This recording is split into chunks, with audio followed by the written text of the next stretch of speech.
meski dalam suasana ini di Serpong, suasananya mendung, dari pagi sudah hujan, tapi mudah-mudahan tidak menyurutkan semangat kita untuk berbagi hari ini.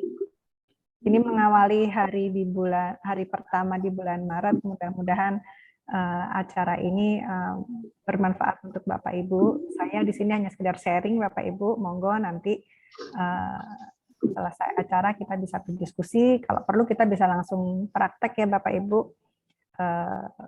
untuk yang beberapa hal yang sudah saya paparkan nanti. Jadi Bapak Ibu bisa sambil saya menyampaikan materi, mungkin bisa sambil connect ke internet, sambil browsing dengan materi yang saya sampaikan, sehingga ada pemahaman-pemahaman baru, sehingga atau ilmu-ilmu ini bisa langsung dipraktekkan oleh Bapak Ibu dalam waktu kita hanya 2 jam insya Allah. Terima kasih Bu Artis sebagai moderator sekaligus sebagai ini yang menginisiasi kegiatan ini sehingga kegiatan ini bisa terlaksana. Baik, saya izin share screen ya Bu.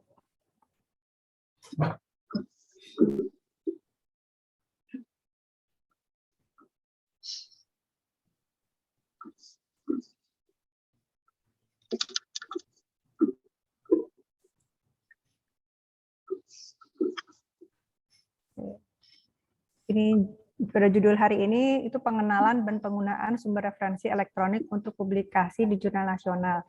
Jadi judul ini mengapa saya menggunakan pengenalan, artinya memang ini masih dasar sekali Bapak Ibu, dasar sekali yang memang bekal yang perlu atau skill dasar yang perlu kita kenalkan untuk para Bapak Ibu sekalian, terutama yang saat ini rasanya semua di BRIN sudah menduduki jabatan fungsional tertentu ya Bapak Ibu, mau baik periset maupun non periset, dan ini perlu kita dari awal mengenali apa saja sih yang harus kita jadi bekal kita untuk mengenali sumber referensi elektronik untuk publikasi jurnal nasional. Nah, ada 2 topik besar hari ini yang akan kita bahas. Insya Allah cukup, mudah-mudahannya untuk 2 jam ke depan diskusi itu mengenai pengenalan sumber referensi elektronik dan strategi menelusur untuk referensinya. Nah, terus bagaimana cara mulainya? Mungkin Bapak Ibu sudah terbiasa dengan googling ya, atau browsing di Google dengan kata kunci yang memang Bapak Ibu bisa free keyword ya, tidak ditentukan dengan suatu kontrol vocabulary, tapi free keyword seperti yang Bapak Ibu ketahui. Kemudian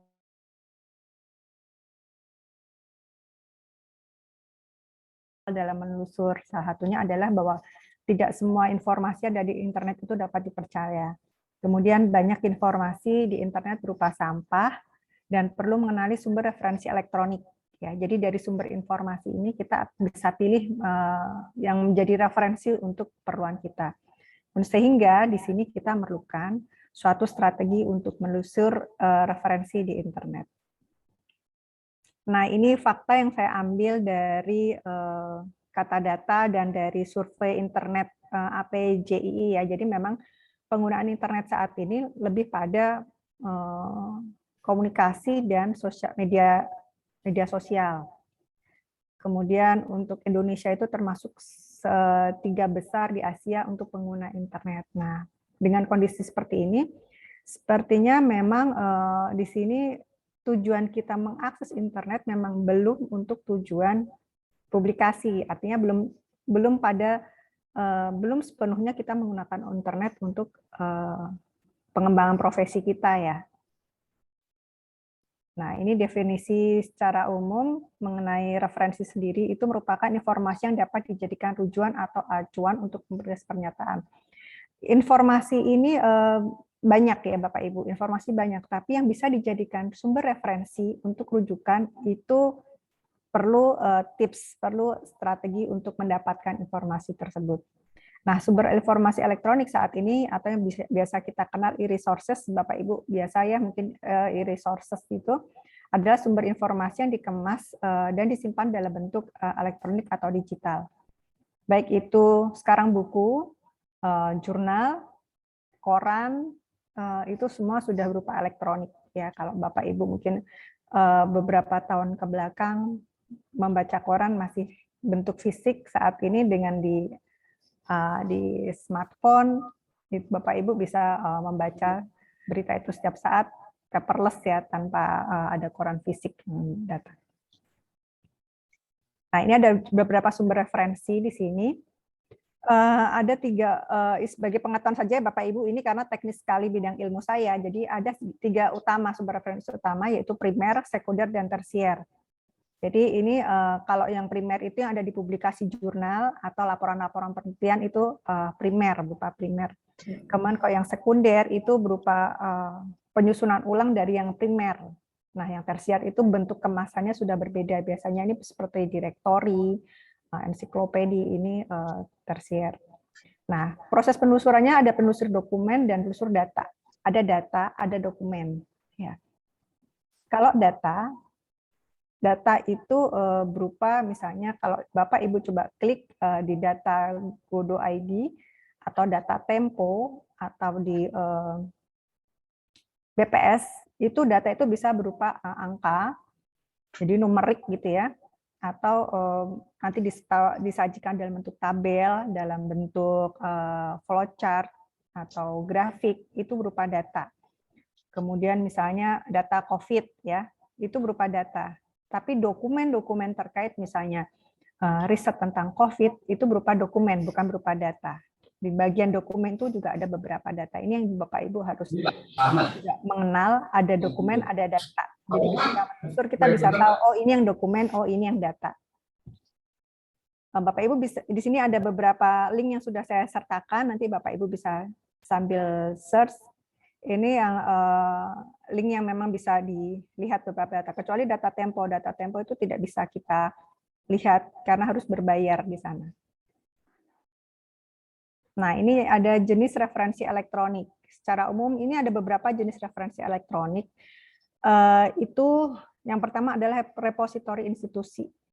Repositori institusi itu di setiap negara itu memiliki. Jadi kalau Bapak Ibu ini di Indonesia, di semua institusi penelitian, semua perguruan tinggi itu pasti memiliki repositori. Di dalam repositori tersebut, itu nanti kita bisa memperoleh sumber referensi yang sifatnya ilmiah yang memang diterbitkan oleh institusi tersebut. Artinya tingkat validitas si sumber tersebut terpercaya. Bapak Ibu bisa nanti mencoba untuk nanti ada beberapa link yang saya sertakan juga untuk mencoba sambil browsing repositori institusi ini seperti apa bentuknya. Misalnya kalau di pendidikan tinggi ini ada perguruan tinggi yang semua perguruan tinggi wajib memiliki repositori pendidikan tinggi berupa skripsi, tesis maupun disertasi. Ada yang diberikan secara online full, bisa diakses PDF-nya. Ada yang hanya judul, kemudian bab 1 dan bab terakhir biasanya. Jadi itu tergantung kebijakan. Tapi ini salah satu sumber referensi elektronik. Artinya Bapak Ibu bisa menggunakan repositori institusi di Indonesia maupun di luar negeri untuk menjadi bahan referensi publikasi Bapak Ibu. Kemudian jurnal elektronik. Jurnal elektronik di Indonesia ini maupun di dunia, semua jurnal sudah berbasis elektronik. Atau biasanya dikenal dengan OJS. Dan itu yang di Indonesia semuanya free. Ya, Bapak Ibu nanti bisa coba untuk mengakses untuk jurnal elektronik sendiri. Kemudian ada buku elektronik seperti sebelah kanan di saya ini. Saya kebetulan member dari e-Perpus Gramedia yang dilanggan Kemenristek Dikti. Itu bukan Kemenristek Dikti, Kemendikbud Ristek ya sekarang namanya. Jadi mereka itu berlangganan e-jurnal,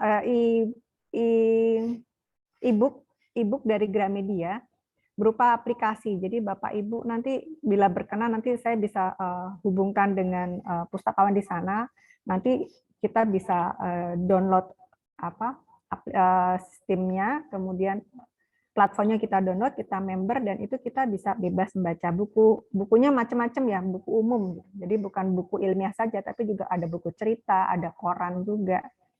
Nah itu bisa nanti bisa dimanfaatkan. Nah yang berikutnya ada koran elektronik. Ini juga jadi sumber referensi Bapak Ibu, karena koran elektronik saat ini adalah bentuk lain dari koran yang dulu berupa fisik. Jadi kalau Bapak Ibu dulu pegang Republika dalam versi cetak, saat ini sudah ada dalam bentuk online. Ini pun bisa kita gunakan sebagai sumber referensi elektronik, ya, Bapak Ibu. Jadi tidak perlu khawatir bahwa tidak semuanya juga menyesatkan, dan banyak hal positif asal kita bisa tahu tipsnya mana aja yang bisa kita gunakan untuk sumber referensi elektronik kita, untuk terutama untuk hal publikasi. Nah, semua ini adalah bisa digunakan untuk bahan Bapak Ibu ketika Bapak Ibu akan berpublikasi untuk ke jurnal. Oke, terus kenapa kita harus menelusur? Nah, kenapa kita harus perlu menelusur suatu publikasi?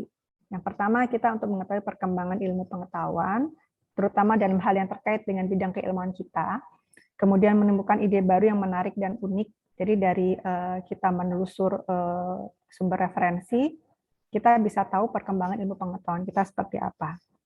Kemudian bisa menghindari duplikasi dan plagiasi, sehingga apa yang kita tuliskan atau apa yang kita buat penelitian itu tidak mengalami redundansi atau tidak penelitian berulang. Misalnya penelitian 20 tahun lalu dikerjakan lagi tahun sekarang, atau tulisan yang pernah dipublikasikan beberapa puluh tahun yang lalu bisa kita publikasikan sekarang. Itu menghindari hal seperti itu dengan menelusur. Kemudian mengatasi masalah atau problem solving di era informasi, sehingga kita tidak tersesat, ya Bapak Ibu, tidak tersesat bahwa begitu banyak informasi di internet. Dengan teknik menelusur yang tepat, insya Allah kita akan menemukan juga sumber referensi yang tepat juga untuk Bapak Ibu sesuai dengan kebutuhan Bapak Ibu. Kemudian berikutnya adalah menemukan berbagai sumber informasi dari berbagai sumber. Artinya kalau kita bisa mencari referensi itu sekarang lintas, tidak ada batas, ya. Dimanapun tidak ada batas, Bapak Ibu bisa menelusur semua repositori atau jurnal yang diterbitkan dari negara asing. Kalau dulu mungkin harus beli, ya, harus fisiknya, prosesnya harus lama, makan waktu berminggu-minggu, berbulan-bulan untuk dapat publikasi tersebut. Kalau sekarang tidak, Bapak Ibu bisa mencoba untuk menjelajah sumber referensi yang ada di negara tetangga kita. Yang penting kita tahu tipsnya aja, ya, sehingga kita menemukan informasi yang bisa kita dapat. Oke, berikutnya di sini bisa membandingkan dengan karya terdahulu, ya. Jadi bisa jadi itu karya menyempurnakan karya sebelumnya, atau tadi menghindari duplikasi penelitian. Kemudian memilih desain riset dan metode. Di sini juga bisa, karena dalam menelusur kita bisa mengetahui suatu publikasi tersebut desainnya apa, metode apa. Nah, nanti Bapak Ibu bisa memperoleh kebaruan dari metode dan desain itu seperti apa nanti ke depan. Nah, ini ada beberapa langkah penelusuran sumber referensi. Ada 2 di sini, khusus untuk yang pemula, atau yang belum punya tujuan. Apabila Bapak Ibu di sini posisinya adalah para pejabat fungsional yang baru, yang belum terfikirkan Bapak Ibu itu mau cari apa, ya. Bapak Ibu sedang membuka internet saat ini, sambil mendengarkan saya nge-zoom, Bapak Ibu bisa sambil googling. Bapak Ibu nggak tahu mau cari apa, belum ada tujuannya, ya. Yang penting saya mau cari informasi aja dulu lah, gitu, terkait profesi saya. Misalnya seperti itu, profesi Bapak Ibu, terkait fungsional Bapak Ibu. Yang pertama adalah Bapak Ibu menggunakan kata kunci. Nah, selanjutnya adalah menelusur dan melimitasi penelusuran. Kalau kita menggunakan kata kunci tertentu, kemudian kita tidak ada batasan penelusurannya, kita akan dihadapkan suatu sumber informasi yang luar biasa banyak, dan itu jutaan, gitu kan. Nah, itu kita masih belum nih, ya. Pokoknya kita baca aja, misalnya apa ya, tentang layanan publik. Layanan publik itu banyak sekali, berapa juta kita akan muncul layanan publik. Nah, kemudian setelah tampil kita akan menggunakan atau tidak, gitu kan. Itu perlu dipikirkan. Misalnya kalau kita menggunakan, berarti kita harus harus download kita harus unduh, kita simpannya di mana, seperti itu, ya Bapak Ibu. Nah, setelah itu kita bisa kita endapkan dulu, kita kumpulkan, atau bisa langsung kita pelajari dan kita gunakan untuk publikasi kita. Nah, itu untuk yang belum punya tujuan. Minimal Bapak Ibu ada gambaran bagaimana mencari sumber referensi. Tahapannya seperti ini. Jadi setelah tadi 4 jenis itu, Bapak Ibu bisa coba sambil browsing, kira-kira kata kunci yang Bapak Ibu inginkan seperti apa. Kemudian setelah dapat, hasilnya bagaimana? Ada limitasinya, kemudian tampilannya seperti apa? Mau diunduh atau tidak? Mau disimpan atau tidak? Gitu. Atau nanti mau dibacanya lain waktu, disimpan saja dulu, lebih baik disimpan dulu, nanti mungkin besok atau lusa Bapak Ibu bisa membuka lagi, merecall lagi apa yang sudah Bapak Ibu ambil hari ini. Kemudian bagi yang sudah punya tujuan, di sini, nah biasanya bagian punya tujuan itu lebih pada dia lebih spesifik, Bapak Ibu. Jadi bukan hanya kata kunci yang bersifat umum, tapi dia misalnya kata kunci yang lebih spesifik lagi. Ada beberapa kata kunci pendamping, kata kunci yang memang dia lebih spesifik. Misalnya gini, tadi kata kunci yang lebih spesifik, misalnya layanan masyarakat. Ya, layanan masyarakat itu terlalu luas. Lalu masyarakat itu bisa ditambahkan misalnya layanan masyarakat untuk humas, layanan masyarakat untuk apa? Humas masyarakat atau menggunakan media sosial. Yaitu Bapak Ibu bisa tambahkan beberapa kata kunci yang lebih spesifik lagi. Kalau layanan masyarakat terkait dengan misalnya humasnya, terkait dengan misalnya platform yang digunakan untuk layanan masyarakat itu akan lebih spesifik. Sehingga Bapak Ibu akan menemukan referensi yang juga lebih spesifik yang Bapak Ibu dapat. Nah, kemudian kalau untuk publikasi ilmiah, biasanya Bapak Ibu sudah yang sudah terbiasa akan menggunakan sumber resource manager untuk menyimpan hasil penelusurannya di dalam suatu resource manager. Yang umum digunakan itu Mendeley dan Zotero ya, Bapak Ibu. Oke. Nah, ini ada strategi menelusur. Kita harus pahami domainnya, kemudian kita pahami dulu format dan atau file dokumen dan kata kunci yang tadi saya sampaikan. Nah, ini ada beberapa domain lokal Bapak Ibu yang harus yang harus kita pahami di sini. Kalau belakangnya .go.id itu ada domain yang digunakan oleh alamat atau domain yang digunakan oleh pemerintah. Kemudian ada juga ACID, ya itu untuk lingkungan akademik. Jadi apabila suatu situs yang Bapak Ibu tuju itu belakangnya ada kategori yang ada di sini, OID, ACID, COID, ORID, ini informasinya bisa dipercaya karena bersumber dari bidang akademik. Namun perlu saya pahamkan juga di sini Bapak Ibu juga tetap harus selektif karena ini ada beberapa yang kadang-kadang tidak tepat juga. Tapi insya Allah kalau untuk ACID, GoID, CoID ini biasanya banyak digunakan untuk kita publikasi menjadi bahan referensi kita. Nah, di sini akan banyak sekali, ini ibaratnya kita masuk rumah ya, kita masuk suatu rumah, dan situ banyak sekali jendela-jendela, kemana kita harus cari. Di sini biasanya ada beberapa, yang tadi ada jurnalnya masuk di situ, ada repositorinya masuk di situ, di ACID misalnya di sini, di kampus ini biasanya ada beberapa rumah, ada beberapa tempat lagi, ada repositorinya, ada jurnalnya, dan itu bisa kita unduh juga.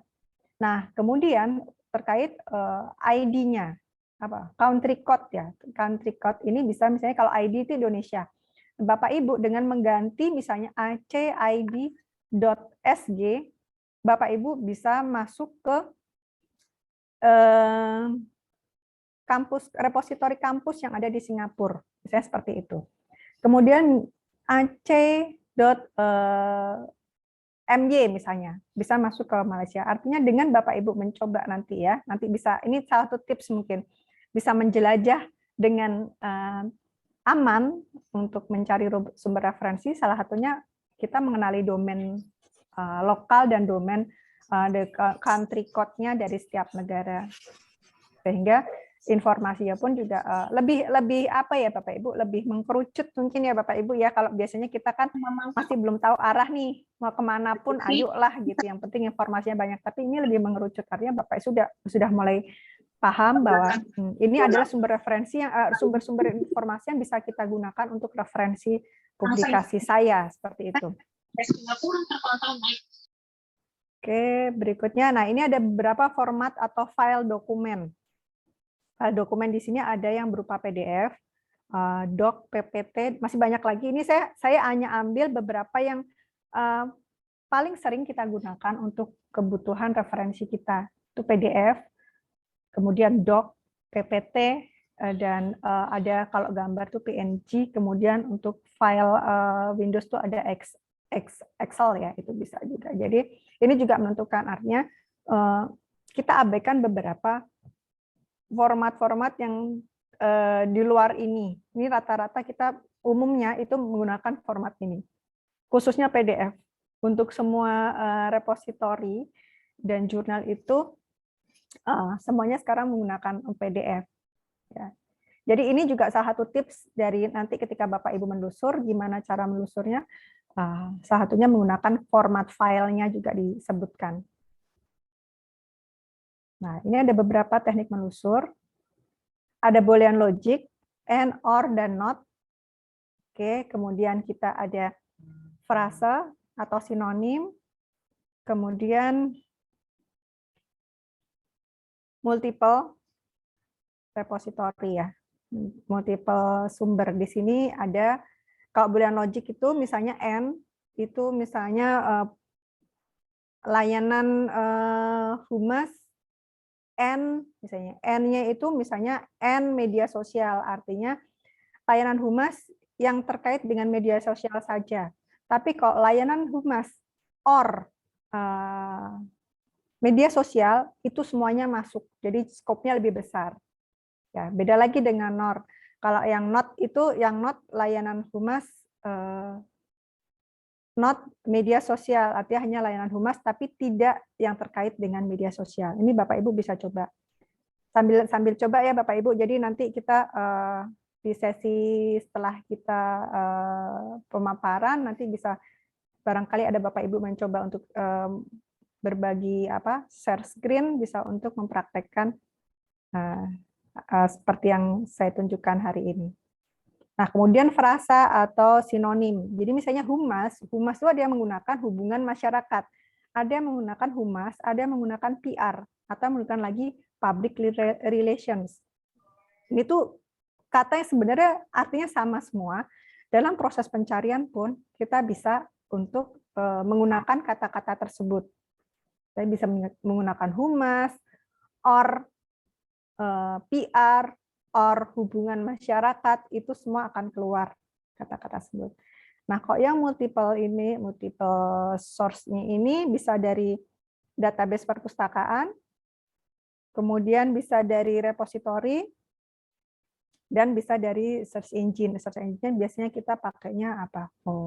Bisa Mozilla, bisa Chrome, ya Bapak Ibu, itu bisa kita nelusur dari berbagai search engine. Oke, ini contoh Bapak Ibu ketika menentukan kata kunci. Ini saya mengambil kebetulan karena informasi dari Bu Arti, ini teman-teman humas ya Bapak Ibu ya. Jadi ini contohnya, ada contoh dari, saya ambil contoh dari humas, misalnya digitalisasi public relation bagi penguatan citra institusi pemerintah. Ini ada berapa kata kunci? Ini ada banyak Bapak Ibu.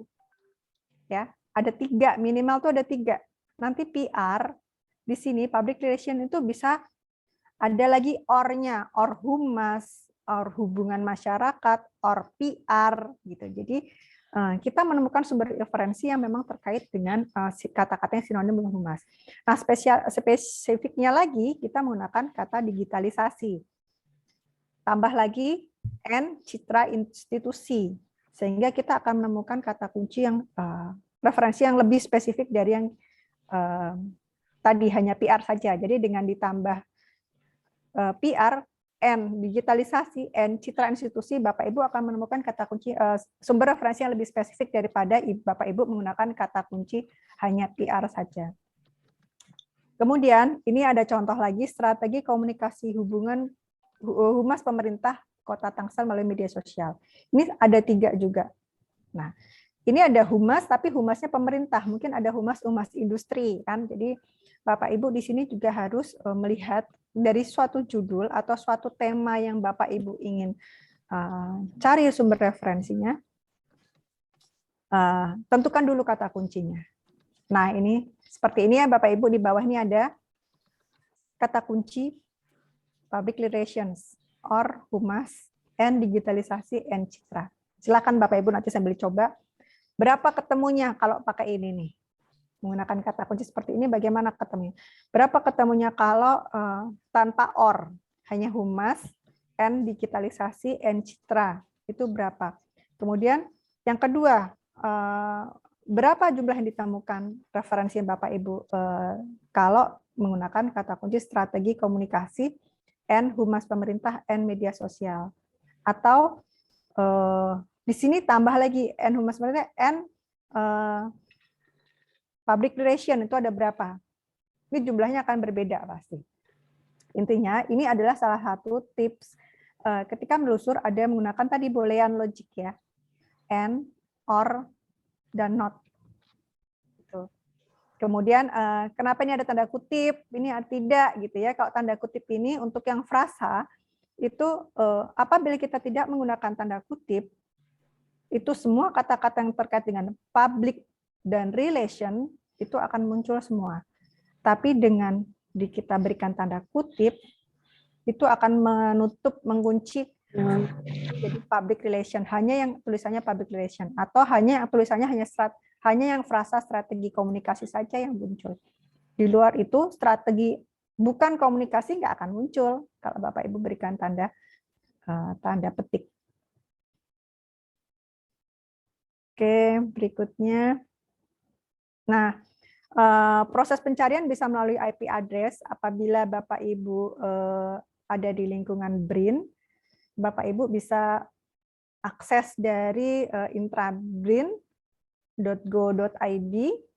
Di sini ada jurnal. Nah, ini kalau yang di langgan BRIN ini memang jurnal internasional. Jadi memang baru ada beberapa yang bisa saya akses di sini. IEEE, kemudian JSTOR, Nature, dan apa kemarin? Dan Springer apa? Itu hanya baru beberapa Bapak Ibu. Jadi ini sedang proses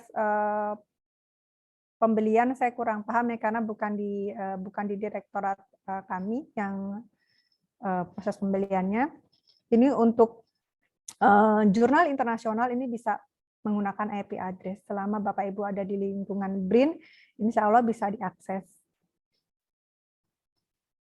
Kemudian ini kalau diakses melalui web, Bapak Ibu bisa mencoba akses ini adalah ISSN. Ya, di web itu lebih banyak banget. Jadi selain dari yang di langgan intrabrin, di langgan BRIN, kita pun bisa mengambil referensi ilmiah di luar dari IP address itu.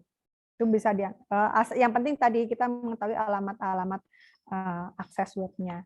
Ini adalah salah satu akses web ISSN Indonesia. Di sini adalah tempat Bapak Ibu mendapatkan peluang mana jurnal nasional yang bisa menerima publikasi dari karya Bapak Ibu. Nanti selesai presentasi saya akan coba simulasikan, yang coba demokan Bu Arti gimana kita mencari jurnal yang sebenarnya jurnal itu bukan ya kalau untuk fungsional non periset mungkin kita masih perlu, yang penting kita bisa publikasi ya Bapak Ibu ya. Belum sampai pada tahap peringkat jurnal itu sudah terakreditasi atau belum, tapi yang penting kita publikasi. Nah, di sini ini adalah tempat ISSN itu pemberian nomor ya Bapak Ibu. Kalau di jurnal kan ada nomor tuh, bahwa setiap jurnal nasional itu minta nomornya di ISSN, sehingga di database ini kita bisa melihat jurnal-jurnal baru yang memungkinkan untuk mempublikasikan tulisan Bapak Ibu. Nah, ini ada beberapa web.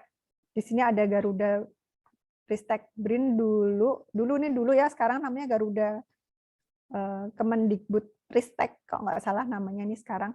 Nah, kalau yang sebelah kanan ini hampir sama sebetulnya, bedanya kalau yang ISJD ini adalah kita full text ya, langsung.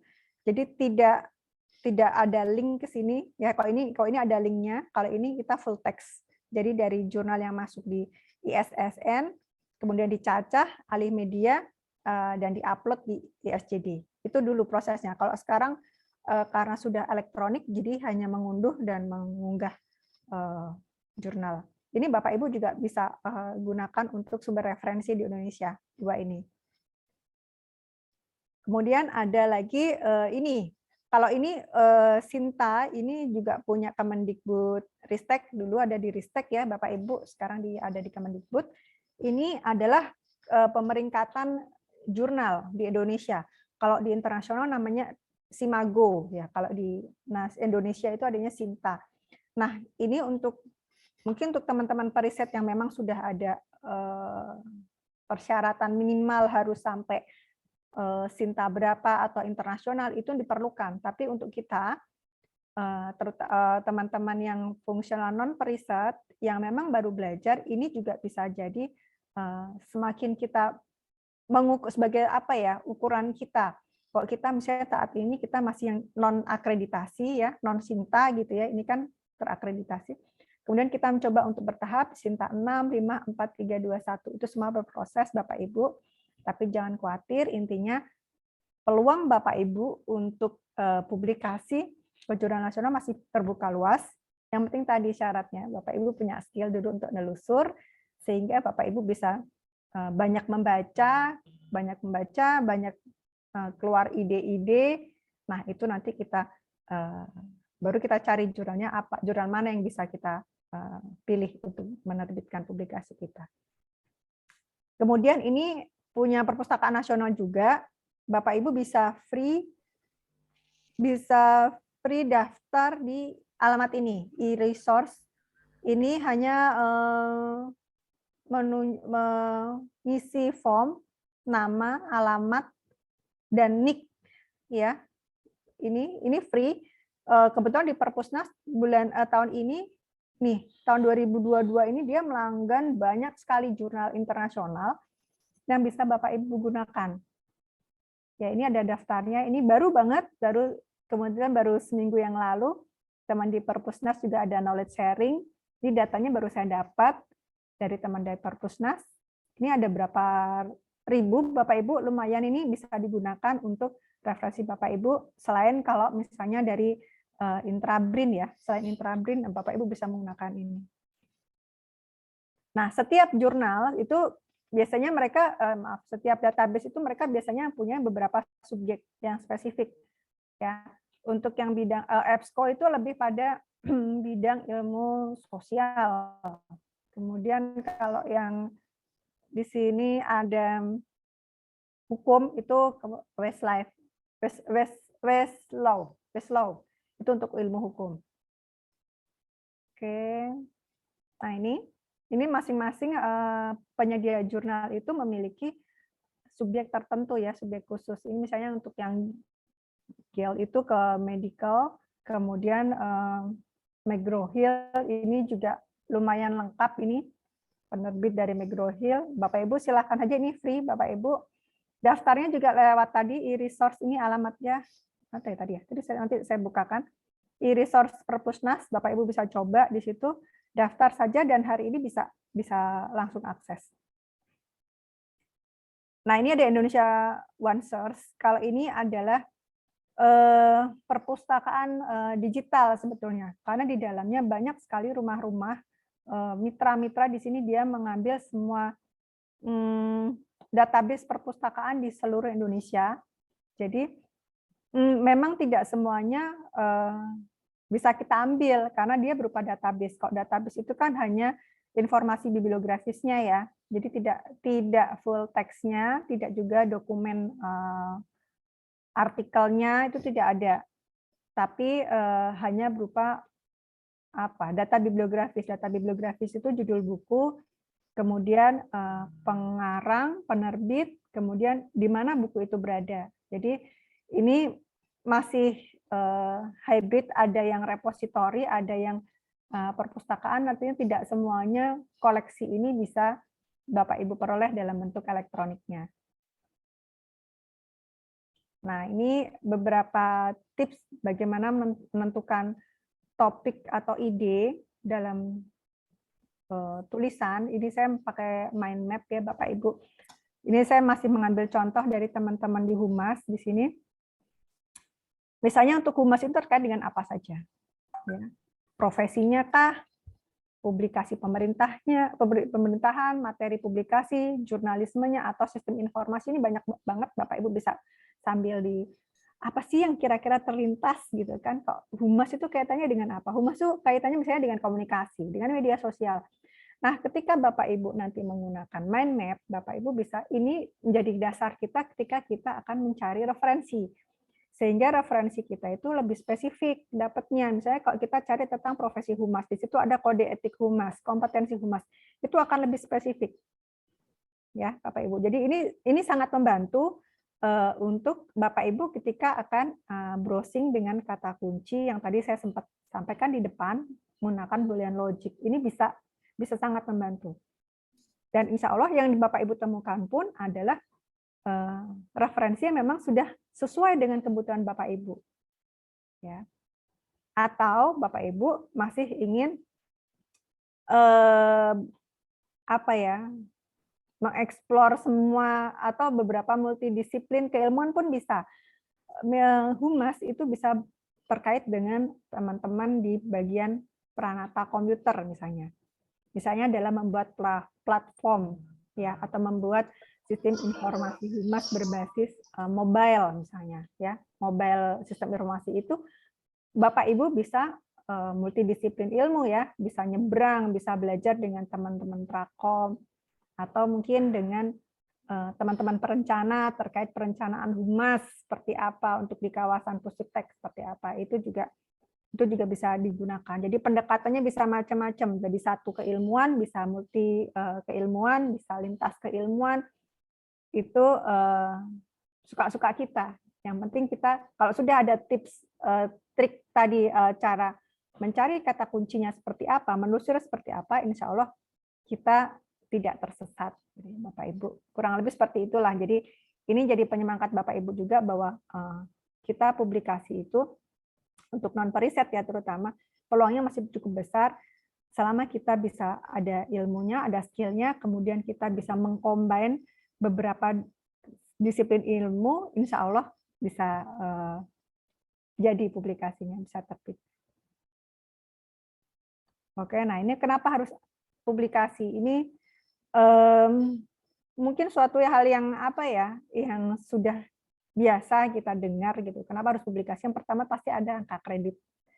Kewajiban angka kredit kita sebagai pejabat fungsional saat ini. Kebetulan saya sudah menjadi pejabat fungsional itu 2 tahun sejak saya CPNS. Jadi tahun 99 saya masuk, 2001 saya sudah fungsional pustakawan. Nah, artinya dari sejak 2000 itu saya sudah membaca juknis pustakawan dari berapa 22 tahun yang lalu. Nah, di situ ada banyak peluang yang bisa kita berikan. Zaman tahun 2000, setahu saya jurnal itu masih sedikit sekali Bapak Ibu. Ya, jurnal itu masih fisik, masih cetak maksud saya. Masih cetak dan itu mendapatkannya susah luar biasa. Saya dulu kalau cari referensi ya memang mau tidak mau ya harus ke perpustakaan gitu kan untuk mencari referensinya. Kalau sekarang Bapak Ibu peluangnya lebih besar. Nah, angka kreditnya itu kalau nggak salah tiap tahun sekarang sudah ada kewajiban ya, angka kreditnya minimal berapa. Saya kurang paham berapa ya Bu? 3 atau berapa setahun? Itu sudah ada. Jadi jenjang mungkin ya Ibu ya. Tergantung jenjangnya minimalnya. Tergantung jenjang, jadinya Bapak Ibu mau tidak mempersiapkan. Saya tidak menyarankan hanya makalah yang didokumentasikan. Saya tidak menyarankan. Karena apa? itu tidak ada validasinya, tidak ada tim yang mereview.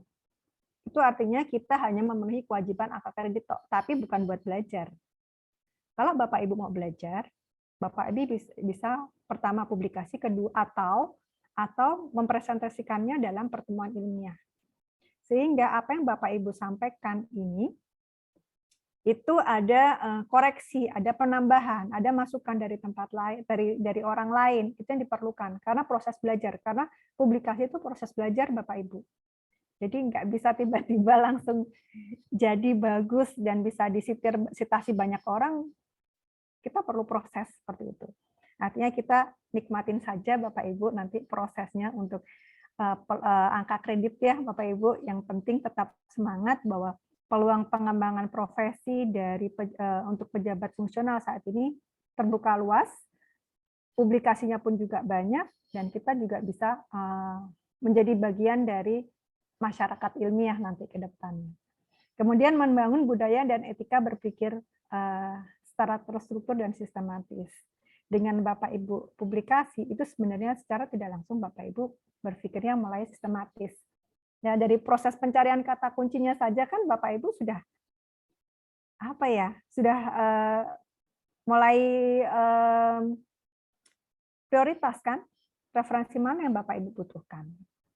Nah, kemudian memahami etika publikasi. Dalam suatu publikasi ada etikanya, terutama yang kita tahu ya, nggak boleh ada plagiasi. Kita tidak bisa hanya kopas. Kita kalau parafrase oke, tapi untuk kopas nggak bisa, nggak boleh, ya kan?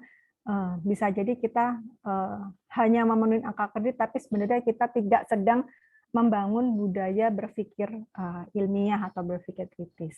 Itu nggak ada gunanya sama sekali menurut saya, karena dimanapun dengan publikasi ini membantu kita untuk berpikir menjadi manusia pembelajar, kemudian menjadi pribadi yang jujur, memahami etika profesi juga. Nah, itu yang penting. Kemudian yang ketiga, untuk pengembangan profesi berkelanjutan, yaitu eksistensi masa depan profesi Bapak Ibu semua. Jadi sebenarnya pejabat fungsional itu kalau ditelateni ya, kalau ditekuni itu bisa terus maju. Jadi nggak usah berkecil hati, nggak usah khawatir bahwa apapun yang Bapak Ibu saat ini hadapi itu pengembangan profesinya bisa terus berjalan, eksistensinya juga akan terus bisa berkembang selama Bapak Ibu mau belajar. Ya, jangan cari cara instan ya Bapak Ibu, karena memang semua itu proses. Terus di mana belajarnya, insya Allah saya dan teman-teman siap membantu Bapak Ibu apabila nanti memang Bapak Ibu ingin berdiskusi lebih lanjut, atau untuk yang teman-teman yang baru memulai itu bisa diskusi dengan saya dan teman-teman di perpustakaan. Nah, ini saya kemarin iseng Bu Arti ketemu angka kredit apa nih untuk jabatan fungsional Humas Permentan RB nomor 6 tahun 2014. Ini angka kreditnya lebih besar loh Bapak Ibu daripada saya yang pustakawan. Di pustakawan tuh angka kreditnya lebih kecil. Kita itu kalau publikasi itu tertinggi 6, tapi kalau untuk yang hasil pemikiran sendiri itu nilainya hanya 4 gitu. Jadi lebih kecil, dan kita kalau di perpustakaan itu ilmunya lebih spesifik. Artinya kita nggak bisa jurnal di luar ilmu perpustakaan, dokumentasi, dan informasi. Tapi kalau humas itu lebih luas sebenarnya cakupannya, lebih banyak. Nah, ini angka kreditnya menarik sebenarnya karena lumayan besar. Kayaknya bisa jadi penyemangat Bapak Ibu ini buat satu publikasi 1 tahun ya Bapak Ibu. Oke, nah ini setelah tadi kita menelusur, kita mendapatkan hasil penelusuran, kita bisa menyimpannya dalam suatu reference manager. Hanya untuk kali ini kita pembahasannya tidak sampai ke bagaimana kita menggunakan Mendeley ya. Mungkin di lain waktu nanti Bu Arti kita bisa agdekan lagi untuk bagaimana menyimpan hasil penelusuran menggunakan reference manager. Jadi di reference manager ini Bapak Ibu tidak perlu lagi membuat daftar pustaka secara manual, tapi sudah secara sistem.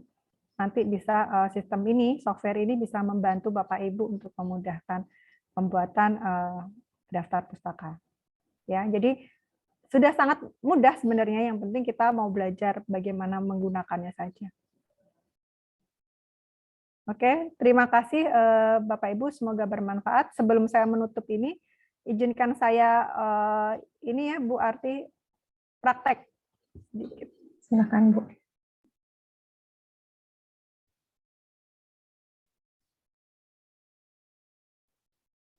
Nah, ini Bapak Ibu yang tadi saya sampaikan, yang ini yang e-resource Perpusnas. Sudah tampak ya, Bu? Sudah ya. E-resource Perpusnas ini Bapak Ibu bisa mendaftar di sini secara gratis. Ini misalnya kita menggunakan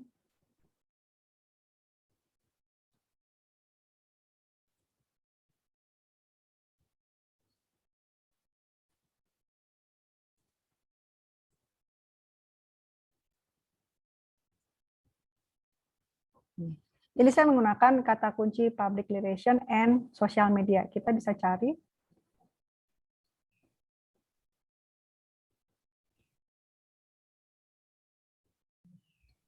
Nah, di sini. Ini ada banyak banget. Ini ada 152.000. Nah, ini kita di sini bisa ada limitasi di sini, pembagian di sebelah kiri. Bapak Ibu bisa limit tahunnya, misalnya hanya 3 tahun terakhir, 2018. Oke, kemudian ini full text.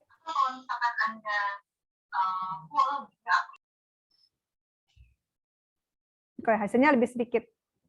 Ya. Nah, ini kalau yang ada tadi tanda ini, full text PDF, ini Bapak Ibu bisa download, bisa diunduh. Bentar, ini kayaknya nggak semuanya. Ini coba ya, ini saya buka.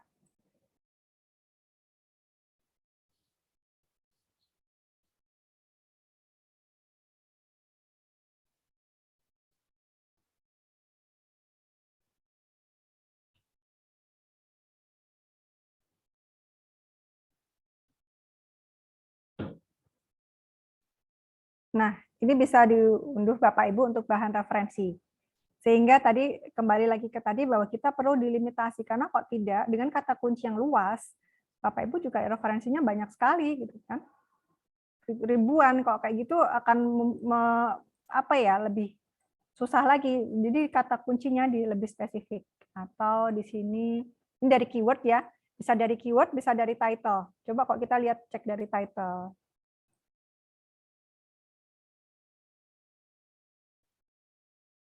Nah, hasilnya cuma sedikit, 181. Seperti itu Bapak Ibu. Jadi ini salah satu contohnya. Nah, nanti ini mumpung Indonesia juga Perpusnas melanggar ini banyak sekali, Bapak Ibu bisa segera saja daftar. Nah, ini banyak kok informasinya, banyak banget. Di sini all type-nya juga macam-macam. Bisa jurnal, bisa bahasanya juga bisa dipilih, ini subjeknya juga bisa dipilih, language-nya bisa dipilih. Nah, ini semakin dibatasin, kita akan bisa semakin sedikit.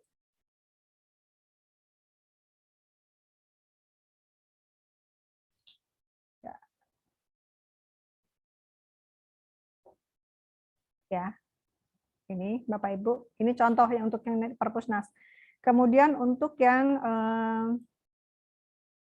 ini yang Garuda Kemendikbud, sekarang namanya dulu Ristek ya, sekarang udah ini juga Bapak Ibu bisa.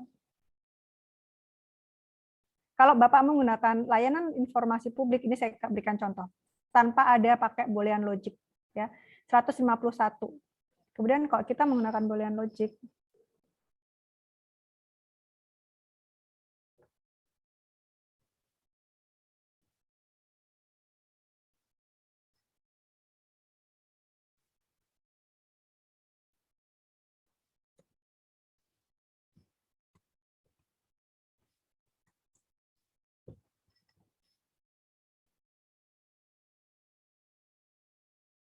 oh ini masih tetap. Kalau kita menggunakan OR, pasti jumlahnya lebih banyak.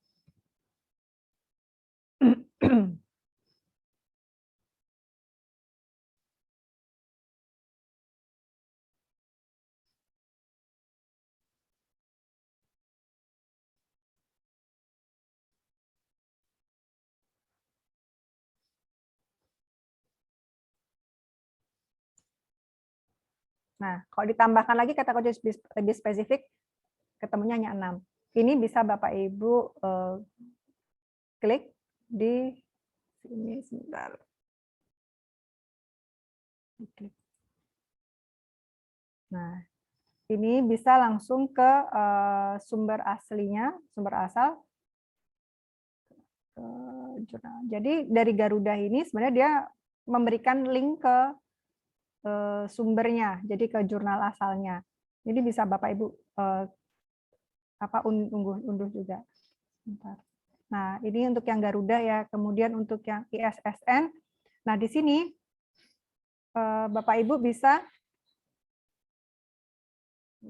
informasi terkait daftar terbitan ISSN. Nah, ini bisa tampak di sini, di ISSN ini jurnal-jurnal atau majalah yang baru saja diterbitkan. Nah, ini memungkinkan Bapak Ibu untuk publikasi di sana. Misalnya informasi komunikasi. Kata kuncinya lakukan kata kunci komunikasi, jurnal ilmu komunikasi. Nah, ini baru didaftarkan tahun 2022, masih baru banget. Artinya peluang untuk Bapak Ibu terbit di jurnal ini cukup besar. Oke, ini diklik URL-nya. Ya, ini ke sini ya Bapak Ibu.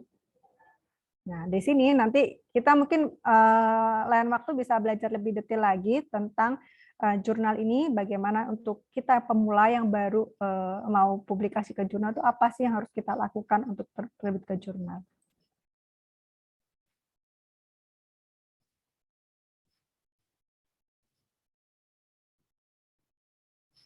Baik, Bapak Ibu, terima kasih. Sedikit tadi pemaparan dari saya, mudah-mudahan memberikan masukan atau wawasan buat Bapak Ibu untuk mempelajari lagi untuk lebih bisa bagaimana tipsnya untuk bisa browsing di internet, bisa referensi yang sesuai dengan yang dibutuhkan Bapak Ibu. Terima kasih. Wassalamualaikum warahmatullahi wabarakatuh. Mohon maaf bila ada kesalahan kata atau sikap yang kurang berkenan buat Bapak Ibu. Saya kembalikan ke Bu Artis selaku moderator. Terima kasih, Bu Artis. Terima kasih Ibu Nurika. Terima kasih juga kami sampaikan kepada Bapak Ibu yang sudah bergabung pada acara knowledge sharing hari ini. Sudah 100 peserta Ibu sesuai kapasitas Zoom. Ya, alhamdulillah, mudah-mudahan apa-apa yang Ibu sampaikan sangat bermanfaat. Baik, sebelum kita masuk kepada sesi diskusi dan tanya jawab, saya mohon perkenan kepada Bapak Ibu peserta acara sharing knowledge hari ini untuk dapat mengaktifkan kameranya sejenak, Bapak Ibu, mohon untuk diambil tangkapan layarnya sebagai dokumentasi kami juga, dan lebih daripada itu sebenarnya dengan kita bisa bertemu muka walaupun melalui virtual meeting, bisa meningkatkan sistem imun ya Ibu Nurika ya, sistem imun kita yang masih, negara kita ini masih dalam pandemi, namun beberapa wacana telah muncul akan ditarik status pandemi menjadi endemi. Kita doakan yang terbaik bagi negara kesatuan Republik Indonesia ini.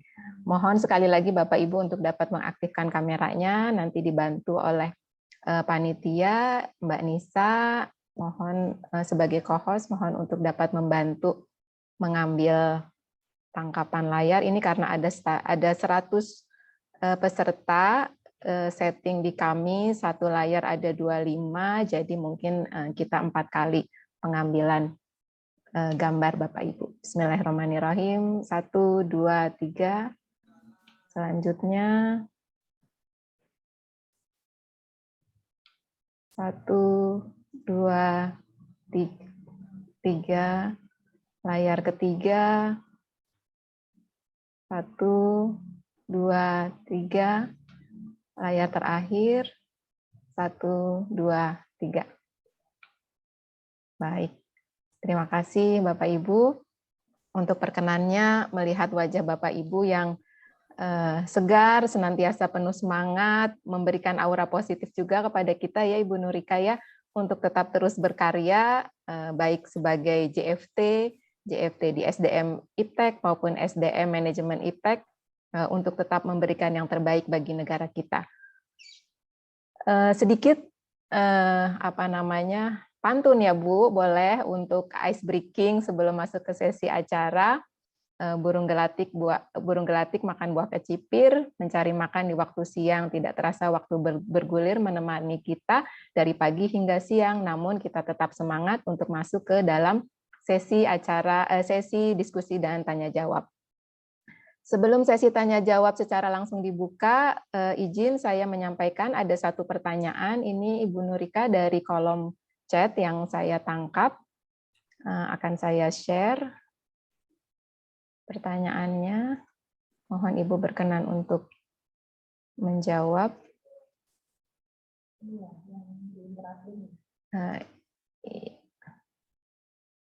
Ada satu pertanyaan Ibu dari Bapak Ugay Sugarmansyah.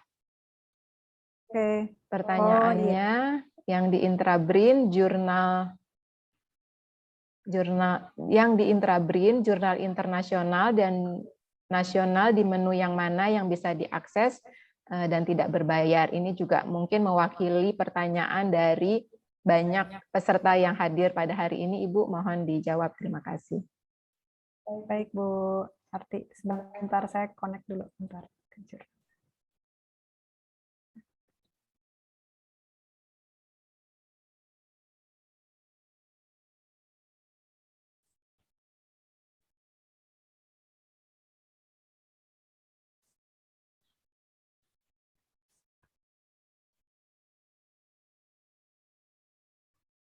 Izin share screen, Bu.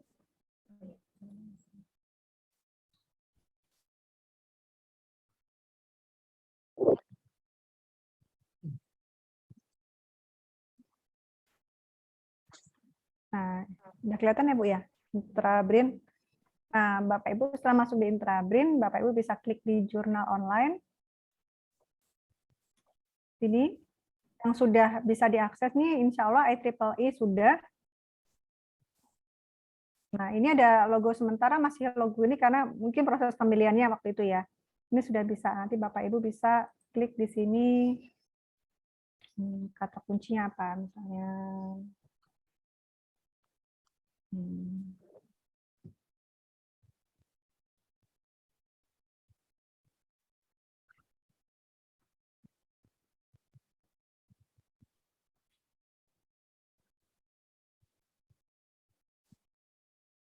Nah, ini ada 293 terkait nanokomposit, misalnya tadi bisa saya menggunakan kata kunci.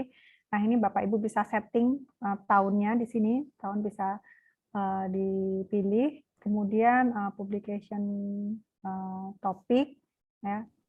Ini ya di sini berarti kalau dari kata kunci nanokomposit yang barusan saya ketikkan di sini, conference-nya ada 248, jurnalnya 41, dan buku 3. Lewat sini ya Bapak Ibu ya, di menu di Intrabrin, kemudian jurnal online, klik IEEE. Nah, untuk yang lain sebentar saya coba Gstorm. Jadi karena proses pembeliannya itu kan bukan di Direktorat Repositori Multimedia dan Penerbitan Ilmiah. Jadi sebenarnya kita pun juga sama Bapak Ibu user juga. Jadi kita menunggu dari pihak mana ya, Pusdatin BRIN dan Setama BRIN untuk proses berlangganan. Setahu saya ada beberapa proses yang akan dilakukan, termasuk yang Scopus, yang di jurnal Scopus. Oke, ini Gestor ini saya kurang bidangnya apa ya?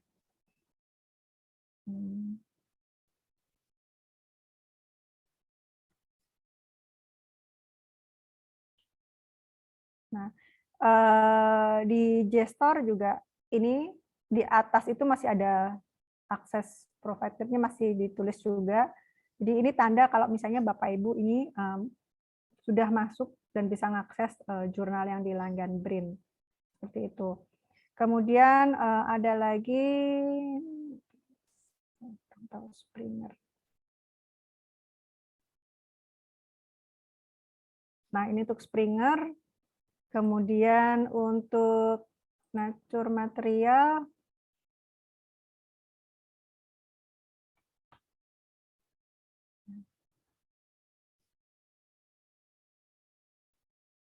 Oke. Kurang lebih ini Bapak Ibu, jadi Bapak Ibu bisa di menu jurnal. Jadi kalau di beranda, kemudian masuk ke jurnal online. Di sini menunya ya Bapak Ibu, nanti bisa pilih di sini. Sementara belum dirapihkan dengan tim Pusdatin ya, karena kemarin kami juga sempat request jurnal yang ada di sini adalah jurnal yang memang dilanggan. Jadi kalau memang jurnal nggak dilanggan, kami sarankan untuk tidak tampil di sini, jadi tidak membingungkan para sivitas yang hendak mengakses jurnal ini. Kurang lebih itu Bu Arti kalau yang dari Intrabrin ya.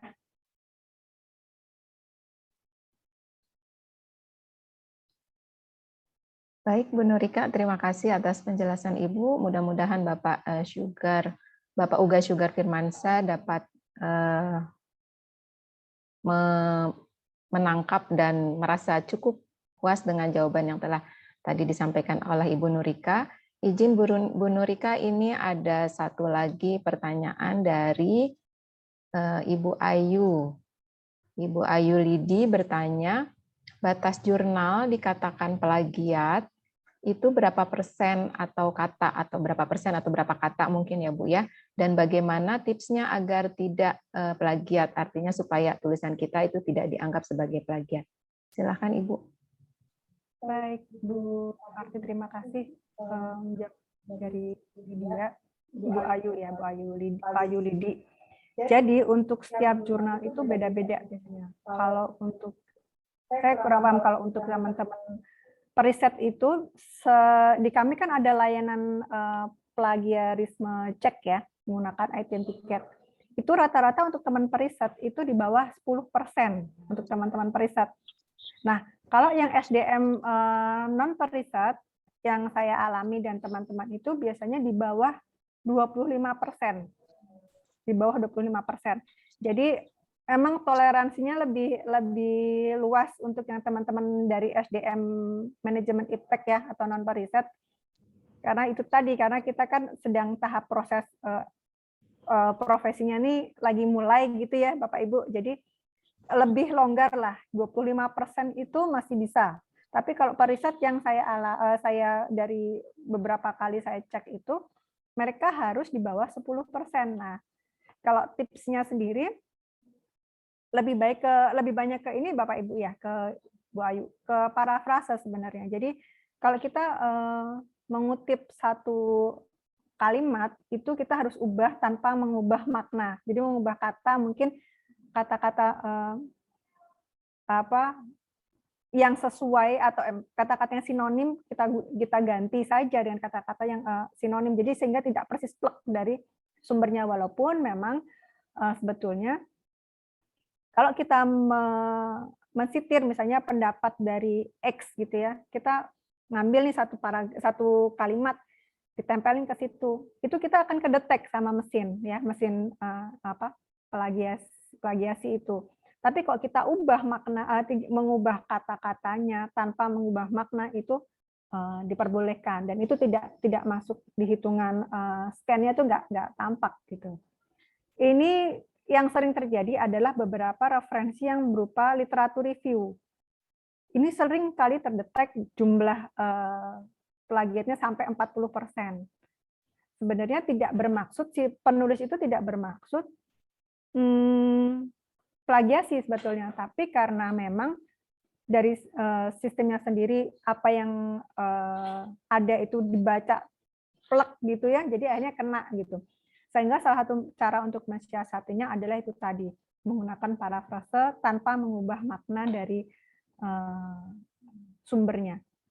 Seperti itu, Bu Arti. Jadi ini juga ada beda Bapak Ibu, untuk tingkat plagiasi untuk periset itu lebih kecil persentasenya yang diminta. Jadi kalau untuk kami, termasuk kami di Pustakawan, kita masih toleransi sampai 25% itu masih toleransi, maksimal 25% masih. Tergantung beberapa jurnal juga. Saya kemarin pernah juga ditolak hanya gara-gara saya literatur review, itu juga gitu. Jadi 40%. Jadi akhirnya saya harus mengubah parafrase juga baru bisa dikirimkan kembali. Terima kasih Bu Nurika. Mungkin kalau boleh saya izin melanjutkan dari pertanyaan Bu Ayu tadi.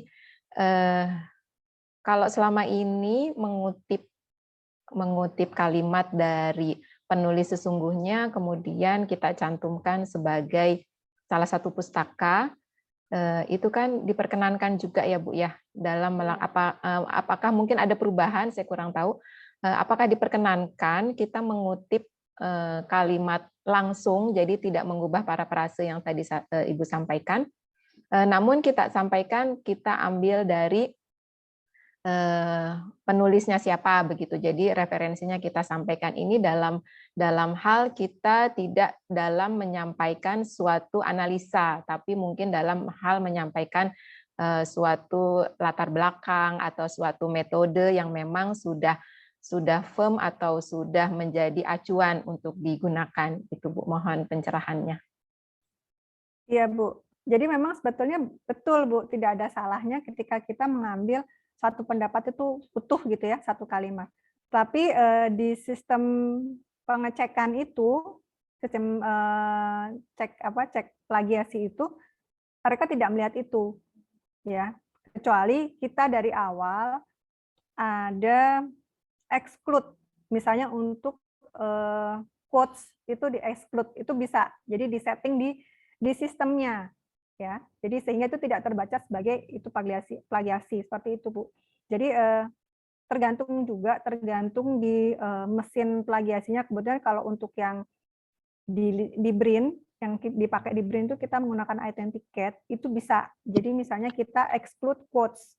Jadi quotes itu pendapat X gitu ya, itu tetap seperti itu. Jadi kita exclude di situ. Tapi ada juga yang memang mengharuskan kita memparafrase apa yang jadi pendapat dari si sumbernya tadi gitu. Harus diparafrase tanpa mengubah maknanya. Seperti itu Bu. Jadi kalau saran saya lebih baik diparafrase sih, karena kita nggak tahu ya Bu. Kadang-kadang jurnal itu saklek Bu. Saya beberapa kali juga ngalamin jurnal itu saklek, dia yang pendapat-pendapat pun tetap harus diparafrase. Tapi sebenarnya bisa sih di sistemnya di-exclude. Jadi untuk yang quotes-nya tuh di-exclude sehingga tidak terbaca software plagiasinya. Seperti itu Bu.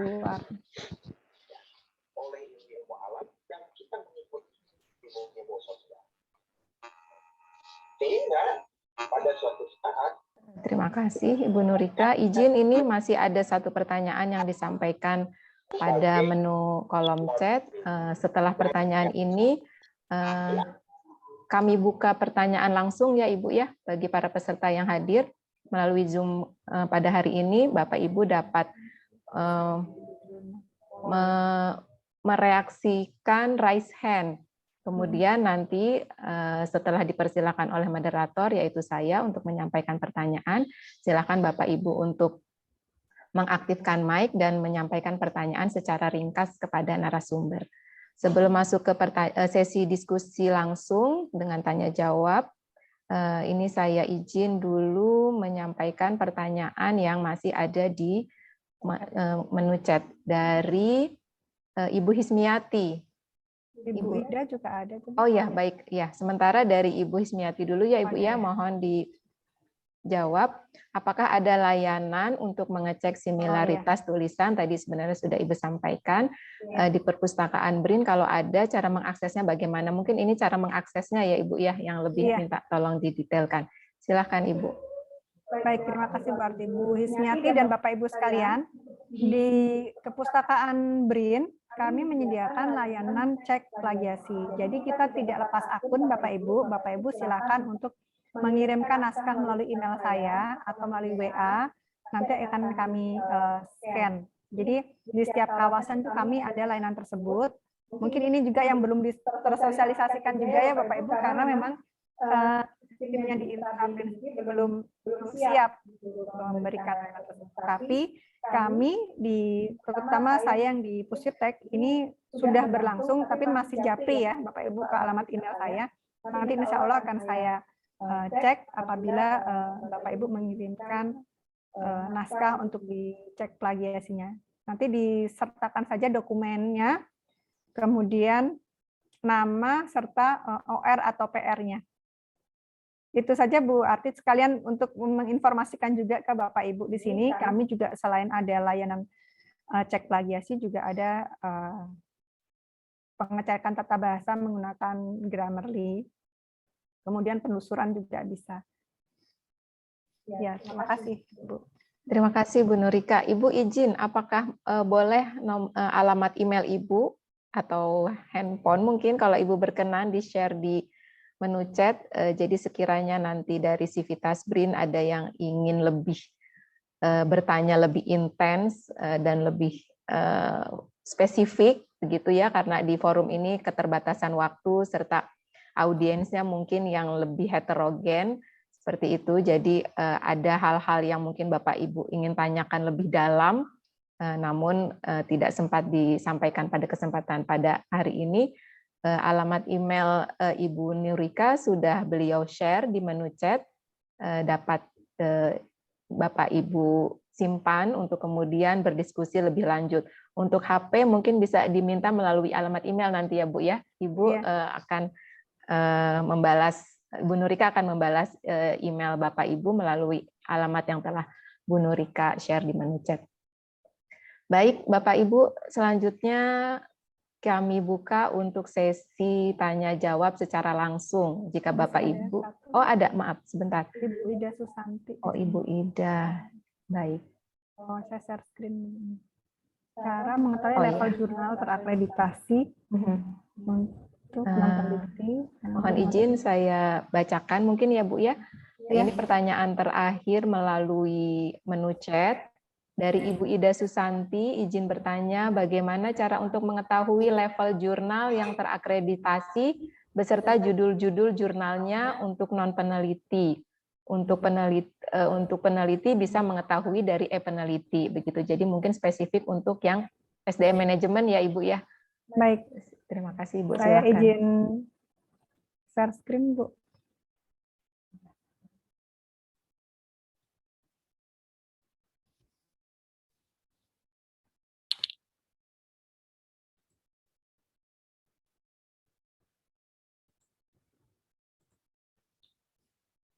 Sudah bisa, Bu.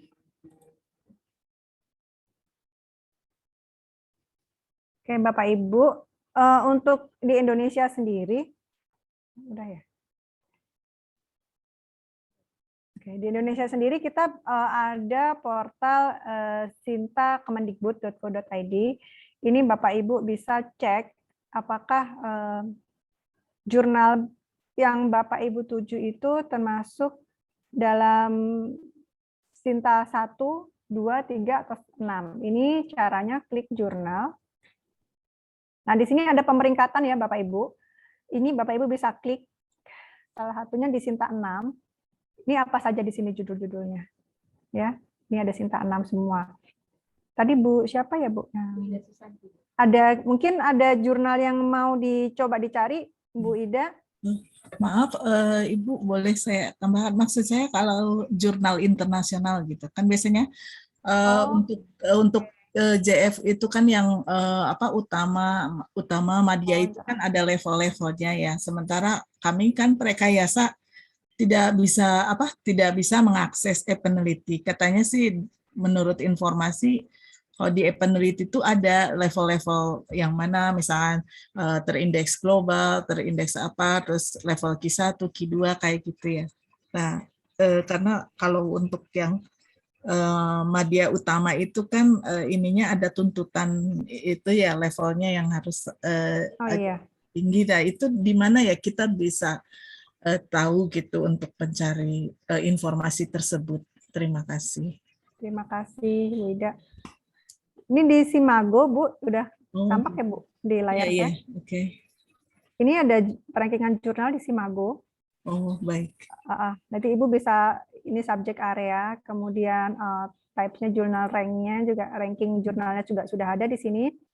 Country ranking-nya juga sudah ada. Nanti Ibu silakan nanti kalau misalnya diklik di sini. Ini akan informasi jurnal terkait. Ini Q1 ya, Bu. Ini pemeringkatannya seperti ini. Jadi nanti tinggal Ibu ke subjek areanya, bidangnya apa. Lebih spesifik misalnya di chemical engineering ya, Bu. Untuk yang kategori all kategorinya misalnya apa ini bisa dipilih di sini. Country-nya juga Ibu bisa pilih. All type-nya misalnya jurnal Ibu bisa pilih. Nah, ini nanti akan muncul pemeringkatannya Ibu. Nanti bisa browsing di sini. Oh iya. Oke, makasih infonya Ibu Nurika. Sama-sama, Bu.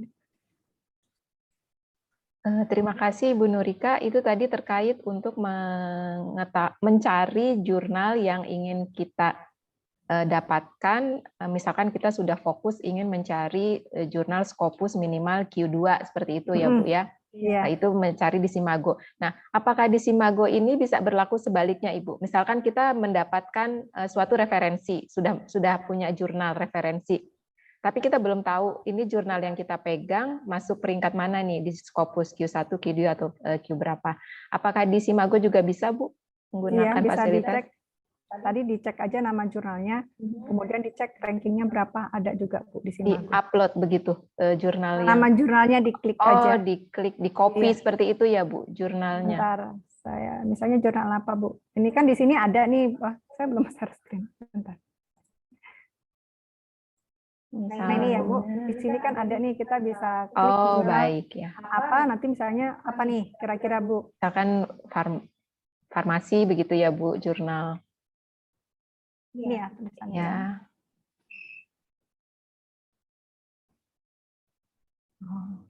Harus persis sama ya Bu ya, misal nama jurnalnya baik-baik. Jadi terkait yang dimasukkan adalah jurnalnya, bukan judul dari jurnal yang kita miliki ya Bu ya. Jurnal title-nya, ISSN-nya atau publisher-nya. Baik ya. Tapi bisa juga Ibu misalnya dari sini jurnal ranking tadi kan terkait farmasi misalnya kita cek di sini. Kesehatan ya.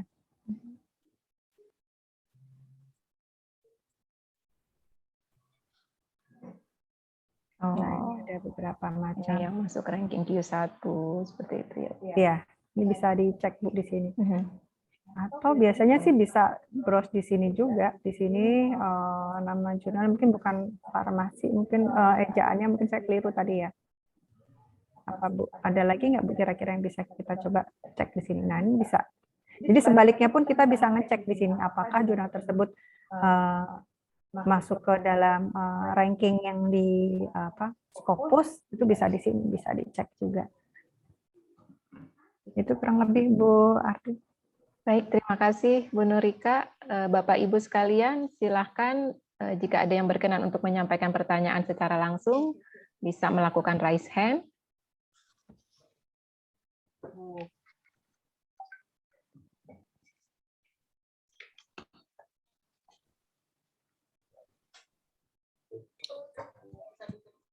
Tadi Ibu Nurika sudah menyampaikan materi secara detail, bagaimana mencari referensi yang valid ya Ibu ya, referensi yang relevan terhadap tema atau fokus materi yang sedang kita butuhkan, begitu dengan menggunakan keyword yang spesifik, dibantu dengan boolean logic ya Bu ya, or and not, sehingga didapatkan limitasi hasil pencarian, namun tetap relevan seperti itu. Kadang-kadang mungkin kita dalam menginput keyword, kemudian begitu banyak jurnal yang kita dapatkan atau ditampilkan dari situsnya, terus akhirnya kita bingung mana yang harus dibuka. Tapi dengan boolean logic itu ya Ibu ya, bisa kita dapatkan limitasi hasil pencarian, tapi tetap relevan, bahkan lebih fokus terhadap apa yang ingin kita cari atau kita butuhkan. Silahkan Bapak Ibu, ya Bapak, silahkan jika ingin bertanya. Ya. Silahkan Bapak Ibu Tuhardani ya Pak ya. Yurohman. Oh Bapak Yurohman, ya baik Ya. Bapak Yurohman, silahkan Mbak untuk menyampaikan pertanyaan. Untuk pertanyaan Dok, Q1, Q2, Q3 itu kriterianya apa, atau grade-grade-nya itu berdasarkan apa sih, Bu? Apakah mungkin pembaruan, atau mungkin analisanya, atau mungkin jumlah pengujiannya gitu, Bu? Kalau Terima kasih, yang Bu. saya baik Bu, langsung jawab saja aja Pak ya. Ya, Jadi silakan. kalau untuk yang jurnal Q itu yang saya pahami Pak ya, itu salah satunya impact jurnalnya dia berapa kali dia disitasi semacam itu. Tapi saya belum banyak belajar Pak Yurohman untuk yang jurnal yang di Simago. Untuk kriteria Q1, Q2, Q3-nya yang saya baca salah satunya itu berapa banyak jurnal itu disitasi, salah satunya itu. Tapi mungkin nanti saya coba cari informasi lagi Pak untuk yang periset ya Pak ya, SDM periset ya Pak. Iya, Bu. Mungkin untuk periset atau mungkin rekayasa yang mungkin ke arah kematian atau mungkin yang utama itu biasanya kayak gitu kan. Persyaratannya apa Pak kalau boleh tahu Pak untuk di perekayasa? Kalau media kan biasanya kan ke Q3 gitu ya. Kalau yang utama yang saya baca-baca itu kan ke Q1 sampai Q2 atau gimana. Saya juga belum detail juga sih. Iya, berarti memang standarnya sudah hampir sama dengan peneliti ya Pak ya? Kemungkinan sih. Saya juga belum detail banget sih. Saya cuma nanya Q1 itu seperti apa. Iya. Nanti boleh Bapak bisa kirim email ke saya. Nanti untuk lebih lanjut nanti saya coba untuk informasikan. Saya memang belum sampai detail Pak mengetahui apakah itu syarat-syaratnya Q1, 2, 3 apa, maksudnya sampai ke Q1, 2, 3. Jadi kok saya memang lebih pada bagaimana proses mencarinya ya, proses penemuan sumber referensinya. Tapi nanti akan kami coba bantu Pak untuk perekayasa ya Pak ya. Nanti coba kami perlu mungkin listnya Pak ya, biar memudahkan teman-teman perekayasa untuk ini submitnya kemana nih. Ya. Baik. Karena ada informasi kalau untuk yang mungkin yang media yang untuk utama itu kalau untuk kalau proceeding atau mungkin kalau jurnal-jurnal nasional itu kayaknya untuk nggak bisa diterima. Saya nggak tahu juga sih. Kalau untuk kenaikan pangkat mungkin masih bisa dipertimbangkan, masih bisa masukkan. Tapi kalau untuk ke penilaian itu untuk media sama itu nggak termasuk. Itu yang saya dapatkan itu seperti itu.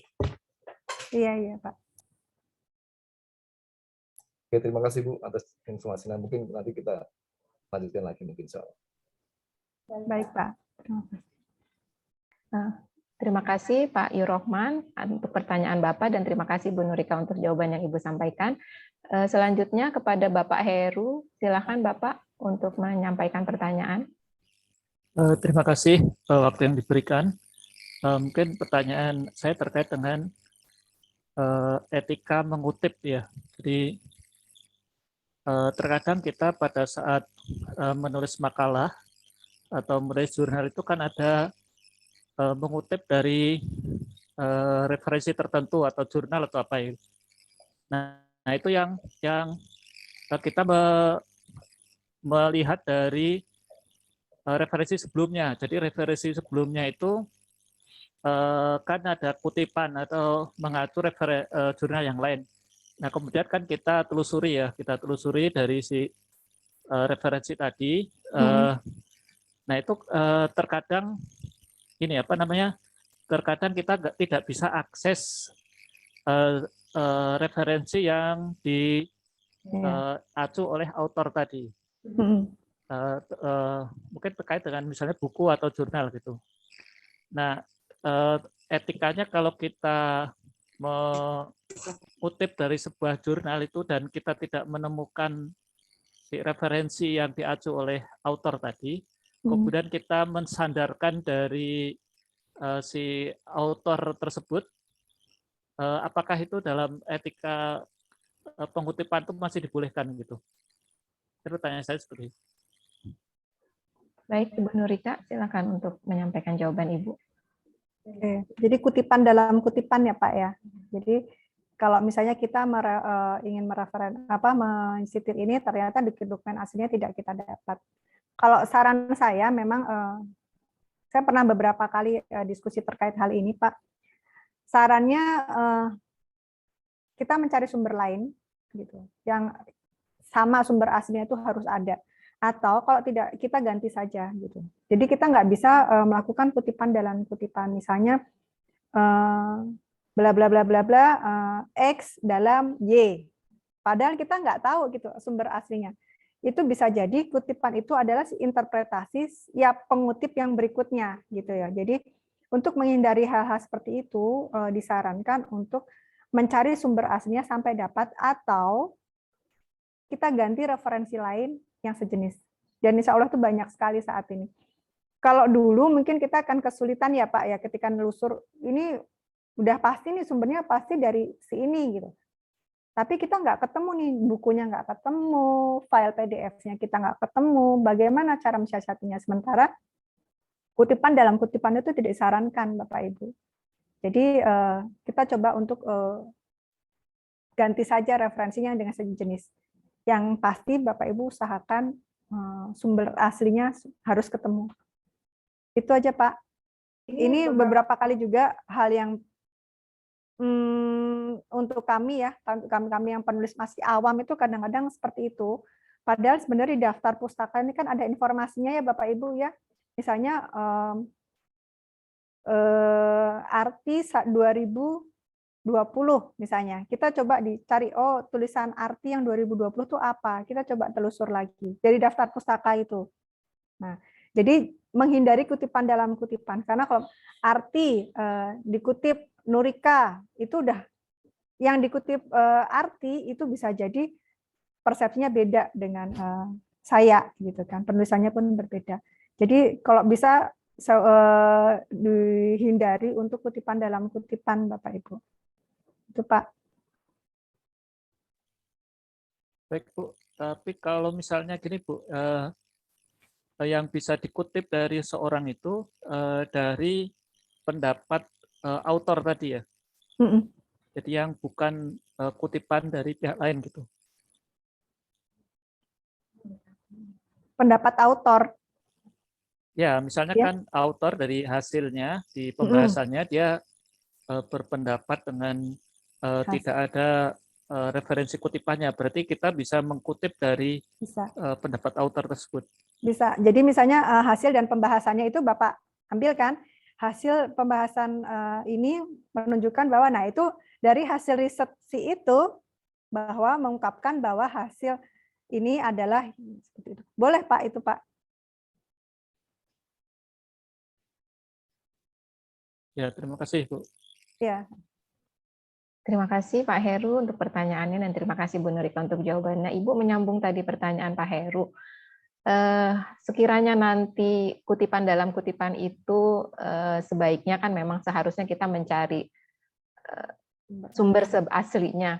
Nanti bisa dibantu pustakawan-pustakawan ya Ibu ya untuk mencari sumber aslinya seperti itu. Kadang-kadang memang kami kesulitan, seringkali saya pun merasakan hal seperti itu. Ini udah pas nih, tapi begitu kami cari di pustakanya disebutkan bahwa memang ada pustaka disebutkan. Namun begitu kami browsing pustaka tersebut atau referensi tersebut tidak ditemukan seperti itu. Mungkin harus berbayar atau seperti itu. Sekiranya terkendala seperti itu bisa menghubungi Ibu, nanti mungkin bisa dibantu juga oleh Bapak Ibu pustakawan di BRIN ya Ibu ya. Insya Allah Bu bisa. Terima kasih Bu Nurika. Selanjutnya sebelum masuk lagi ke pertanyaan langsung, ini sebenarnya sudah ada pertanyaan di kolom chat, saya share screen dulu.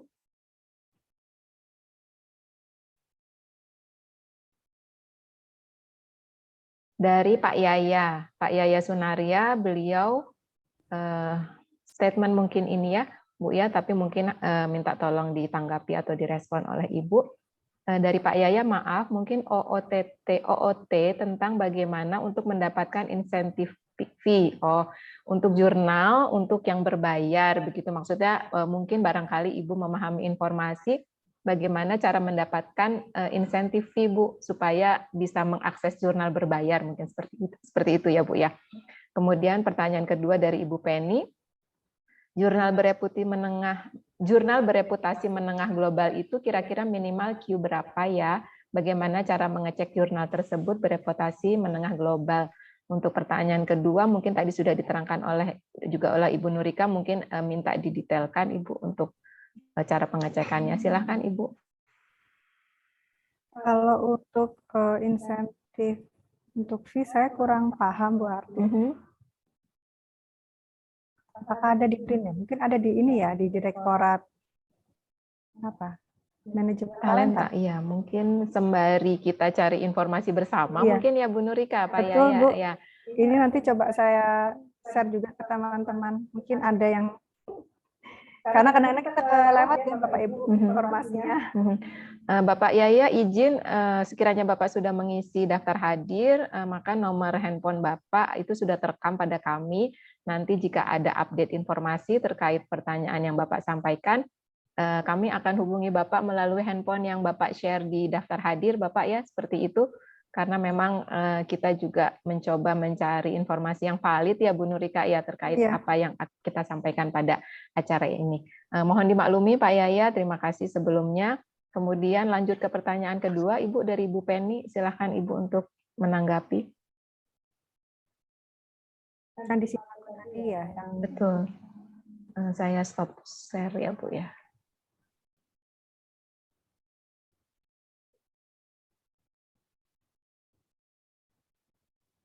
reputasi menengah tuh minimal Q berapa? Q-nya biasanya Q2 Bu, kalau reputasi menengah itu. Sebentar.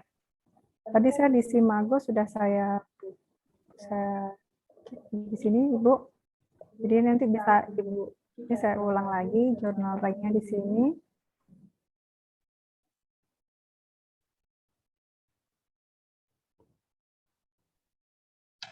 Reputasi menengah itu yang saya pahami memang Q2. Nanti kalau ada informasi lain nanti saya sampaikan. Ibu bisa kirimkan ke email saya nanti hal-hal yang mau ditanyakan juga.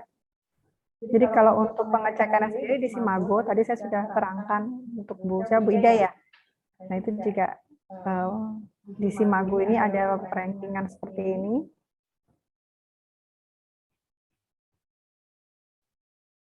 Itu saja mungkin. Baik Bu Nurika, terima kasih. Mungkin ini pertanyaan terakhir ya Bu ya dari menu chat. Saya izin share screen.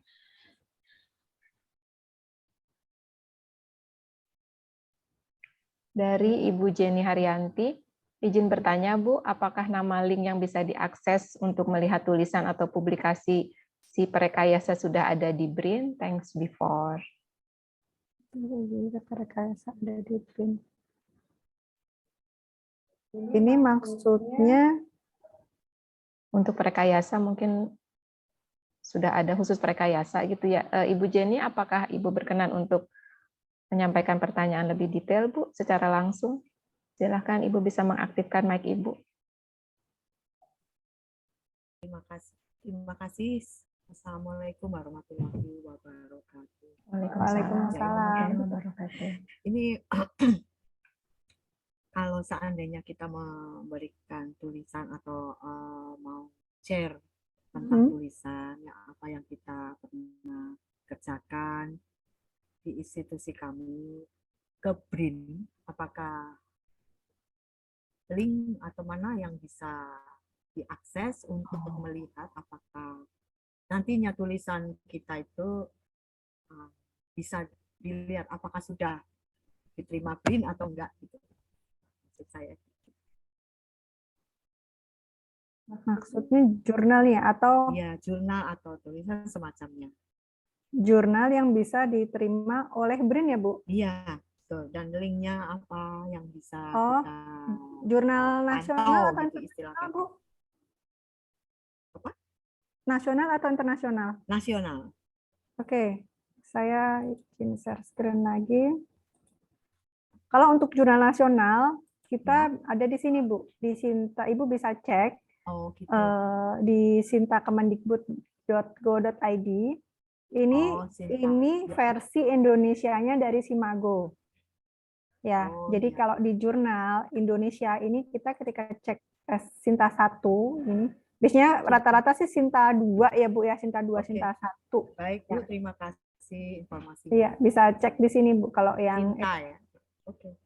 iya, di Sinta Bu. Sinta Kemdikbud. Ya, monggo Bu nanti Ya. sebentar saya. Terima kasih Ibu. Monggo Bu. Terima kasih Ibu Jenny, terima kasih Ibu Nurika. Izin Ibu Nurika, ini ada peserta sharing knowledge yang raise hand untuk memberikan pertanyaan kepada Ibu, mungkin ya Ibu Suasmi Purwayanti. Silahkan Ibu. Ya. Terima kasih Bu. Assalamualaikum warahmatullahi wabarakatuh. Izin off cam. Ibu mau tanya, apakah software referencing seperti EndNote gitu difasilitasi untuk ASN, untuk sivitas BRIN gitu Bu? Ya, kalau ada mungkin kita lebih senang gitu Bu. Iya. Terima kasih. Assalamualaikum. Baik Bu Suasmi ya, Ibu Suasmi. Terima kasih Bu. Ini sementara belum Bu untuk yang EndNote. Jadi kita masih Authenticate, Grammarly, Tableau. Nanti pembelian berikutnya Scopus kalau nggak salah ya untuk yang database-nya. Jadi nanti ini bisa jadi masukan Ibu untuk kami usulkan EndNote ya Bapak Ibu ya. Nanti coba nanti kami usulkan. Kalau sementara belum Bu, belum ada. Oh iya Bu, belum ada ya. Ya bisa diusulkan ya Bu nanti untuk mempermudah kita menulis. Coba kami usulkan. Terima kasih masukannya ya Bu. Terima kasih Bu. Terima kasih Bu Suasmi, jadi mendapatkan ide untuk mengusulkan hal tersebut. Iya. Memang suatu hal yang bagus dan sangat dibutuhkan oleh kita semua. Masih ada pertanyaan di menu chat, saya izin kembali ke screen. Pertanyaan dari Ibu Nida Sofia. Apakah BRIN dapat mengeluarkan daftar publikasi bereputasi tinggi, atau yang lainnya? Terima kasih. Baik, terima kasih Bu. Ini juga masukan yang bagus buat kami. Nanti insya Allah usul dari Ibu Nida bisa kami sampaikan juga ke teman-teman di Direktorat RMPI, Repositori Multimedia dan Penerbitan Ilmiah, untuk mengeluarkan daftar publikasi reputasi tinggi, menengah, dan sedang ya Ibu ya, sesuai dengan bidang yang Bapak Ibu butuhkan. Mudah-mudahan bisa terrealisasi untuk tahun ini. Sementara ini belum Bu, kami memang belum punya. Baru tadi aja ngecek dari Simago ya, ngeceknya dari situ. Tapi nanti kalau dari Simago kan mungkin Bapak Ibu harus cek ke Simagonya ya, harus milihin satu-satu mungkin ya. Tapi nanti coba kita upayakan untuk list per misalnya untuk rekayasa seperti itu, yang kategori publikasi tinggi, menengah dan menengah dan lainnya itu seperti apa. Terima kasih Bu Nida masukannya. Terima kasih Bu Nida yang juga kembali menyampaikan ide atau usul untuk kebutuhan kita semua. Terima kasih Bu Nurika yang sudah juga menyampaikan jawabannya. Baik, Bapak Ibu, apakah masih ada pertanyaan yang ingin disampaikan? Izin saya bacakan dari menu chat. Ini Ibu Yeni Marini. Untuk penggunaan software Grammarly, bagaimana ya? Oh, maksudnya untuk penggunaan software Grammarly-nya bagaimana ya? Silahkan Ibu, mohon dijawab. Baik Bu Yeni. Bu Yeni, untuk Grammarly itu kami tidak melepas akun, jadi Ibu silakan nanti menghubungi perpustakaan di kawasan masing-masing. Kalau di Puspiptek ada saya, dan di Serpong 2 itu ada Bu Nur Aida di X Batan ya, di gedung 71. Jadi Ibu kirimkan lewat email, nanti akan ada teman kami yang akan melakukan pengecekan dengan Grammarly, Ibu. Jadi seperti itu. Itu jadi layanan di kami ya Ibu ya. Idealnya sih memang Ibu bisa nanti komunikasi langsung dengan si pustakawan yang mengerjakan layanan tersebut.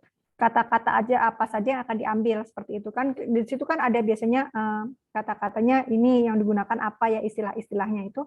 bisa saja Ibu saat itu juga langsung komunikasi dengan pustakawannya. Nanti kita atur untuk waktunya, kita bisa lebih mudah ya saat ini bisa menggunakan Zoom. Jadi layanan itu bisa tanpa tatap muka pun tetap kita bisa lakukan. Silakan Ibu dikirim saja ke email saya, tadi saya sudah share di chat.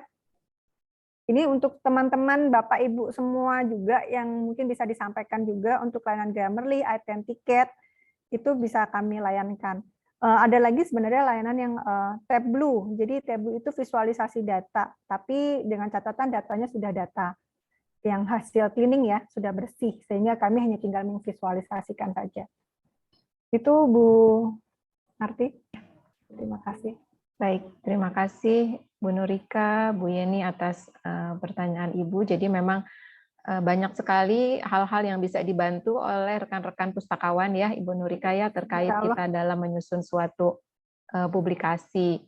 Mulai dari bagaimana penelusurannya, sampai mengecek grammarnya juga bisa dibantu seperti itu ya Bu ya. Tapi apakah harus menggunakan surat pengantar atau bisa langsung kita sebagai Civitas BRIN individual begitu menghubungi pustakawan kemudian langsung berkomunikasi, bagaimana Ibu?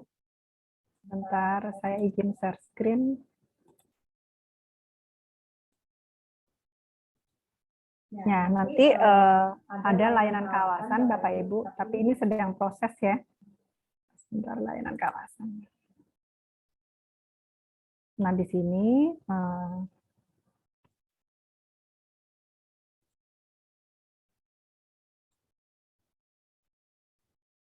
nah, Bapak Ibu bisa menemukan.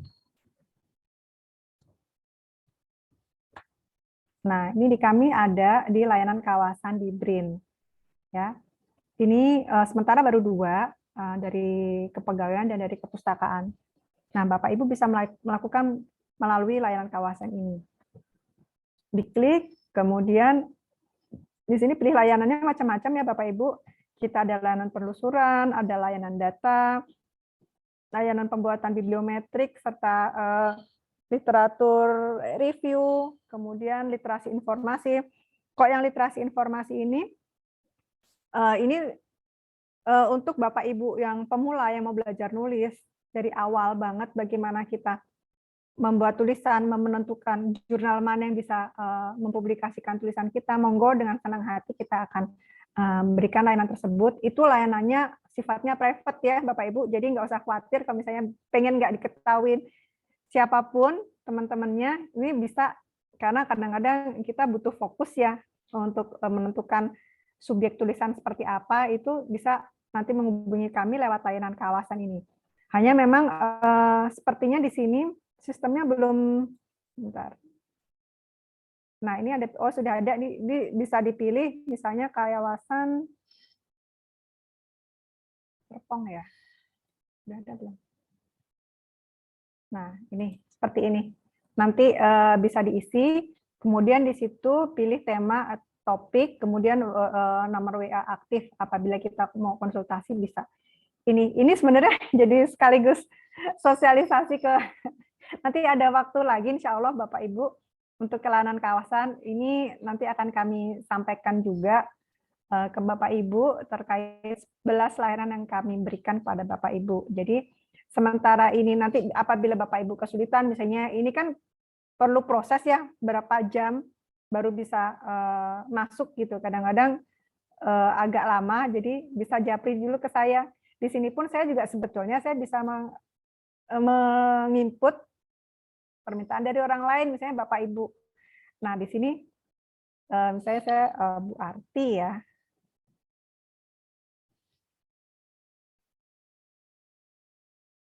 Nah, Bu Arti. Nah, ini saya bisa klik ya, seperti itu. Jadi misalnya Bapak Ibu misalnya kesulitan, bisa langsung japri ke saya dan saya bisa menginputkan ke sini. Seperti itu kalau memang prosesnya Bapak Ibu butuh segera ya. Jadi bisa di Intrabrin, insya Allah sudah bisa dilayani. Nah, ini saya bisa bantu juga menginputkan data Bapak Ibu, atau Bapak Ibu sendiri langsung, kiranya memang tidak bisa langsung menghubungi saya, Bapak Ibu juga bisa melakukan dengan diri sendiri, permintaan diri sendiri. masuknya dari layanan kawasan ya Bapak Ibu. Jelas ya Bu ya, ada ya di situ ya. Oke. Terima kasih Bu Nurika. Jadi sambil menyelam minum kopi nih ya Bu, hari ini ya Bu ya, sosialisasi layanan kawasan sekaligus. Mungkin nanti di kesempatan berikutnya bisa disampaikan lebih detail lagi tentang layanan kawasan yang ada di Intrabrin, termasuk layanan kepustakaan ya Bu ya di dalamnya, yang sekarang masih terus dikembangkan. Satu lagi, ini ada pertanyaan, namun bukan untuk Ibu Nurika terkait dengan kapasitas Zoom. Memang Ibu Neti mohon maaf untuk kesempatan pada hari ini kami hanya membuka 100 akun Zoom yang bisa mengikuti karena memang keterbatasan dari link Zoom yang ada juga.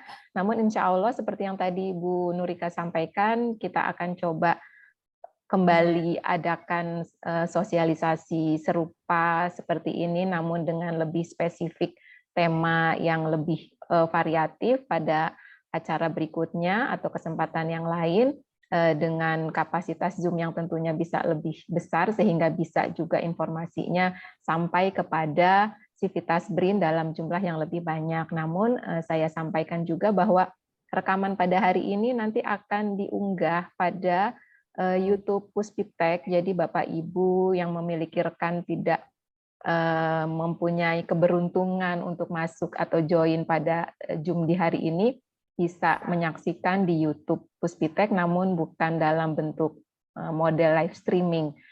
Kita unggah rekamannya seperti itu, Bapak Ibu.